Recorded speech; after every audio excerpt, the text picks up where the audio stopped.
Баршаңызға сәлем, каналыма қош келдіңіздер. Бүгін сіздермен бірге қой етінен дымлама дайындайтын боламыз. Бұл дымлама өте дәмді болып шығады, және де бұл жерге біз 1 грамм су қоспай, барлығын көкөністердің соғымен еттің барлығының сорпасын шығарып тұрып дайындайтын боламыз. Міндетті түрде видеоның соңына дейін қарап, каналыма тіркелуді ұмытпаңыздар.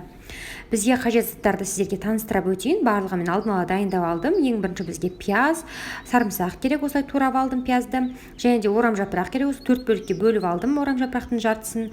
Картопты тазалап алдым. Өте қатты үлкен емес, осындай орташа көлемде кесесіздер. Қой қабырғалары керек болады бізде. Осылай етімен бірге қалдырдым толықтай.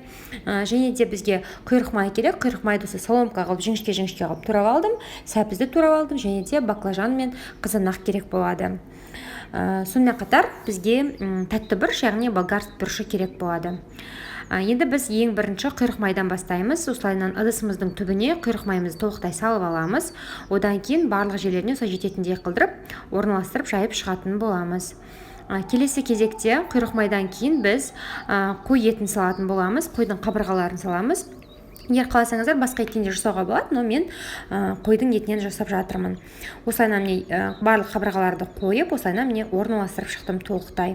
Енді осы еттен кейін біз міндетті түрде дәміне қарай тұз қосамыз, және де қара бұрыш қосатын боламыз. Егер сіздерге ұнаса, приправалар, дәмдеуіштер сепсеңіздер де болады.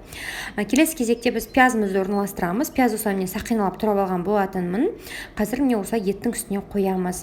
Міндетті түрде осы дайындаған кезде осы кезек бойынша барлықтарын салыңыздар. Мен бұл жерде ешқандай күнбағыс майын қолданбаймын. Бізде еттің өзі майы шығады. Одан кейін келесі кезекте картопымызды салып шығамын толықтай.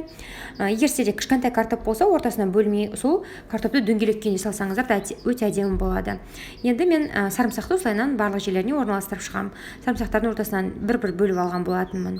Келесі кезекте біз сәбізді қоямыз. Одан кейін тәтті бұрыш, яғни болгар бұрышын саламыз. Осылай үлкен қылып төрпіштеп турап алғанмын. Және де осылай міне үстіне баклажандарды орналастырып жатырмын. Осылайдан толықтай қазір мен барлық жерге осы баклажанды орналастырып шығамын. Баклажаннан кейін біз қазір қызанақ орналастырамыз. Мен 2 қызанақты қолданып жатырмын. Осылай мен дөңгелек формада турап алғанмын алдын ала. Осылайынан үстіне толықтай қойып алдым. Енді біз осы қызанақты қойғаннан кейін қайтадан дәміне қарай тұз себеміз. Енді біз үстіне орам жапырақты қоямыз. Орам жапырақ біздегі ең соңғы көкөніс болып табылады. Орам жапырақты міндетті түрде үстіне қою керек. Мен толықтай бетін жаппаймын дымляманы, тек қана осылайынан 4 жақ шетіне ғана осылайынан орам жапырағымды қойып шықтым.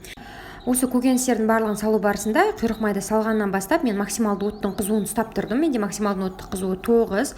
Одан кейін міне қақпағын жапқаннан кейін мен қазір 9-дан жылдамдығын қызуын, яғни 5-ке дейін түсіретін боламын. Осы орташа отта менде дымлямам 1 сағат 40 минутта дайын болды.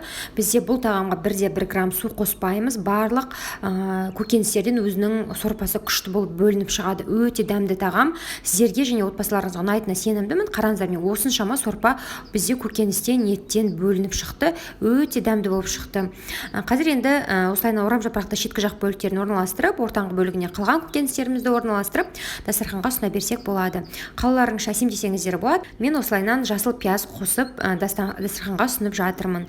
Міндетті түрде дайындап көріңіздер. Сіздерге және отбасыларыңызға ұнайтынына 100% сенімдімін. Және де егер де менің видеом ұнаса, каналыма тіркеліп қоңырау белгісін басуды ұмытпаңыздар. Қоңырау белгісін бассаңыздар, жаңа шыққан видеомды ең алғаш болып көретін боласыздар. Және де комментарийға тағы да қандай рецепттер көргілеріңіз келеді, жазуды ұмытпаңыздар. Кездескенше.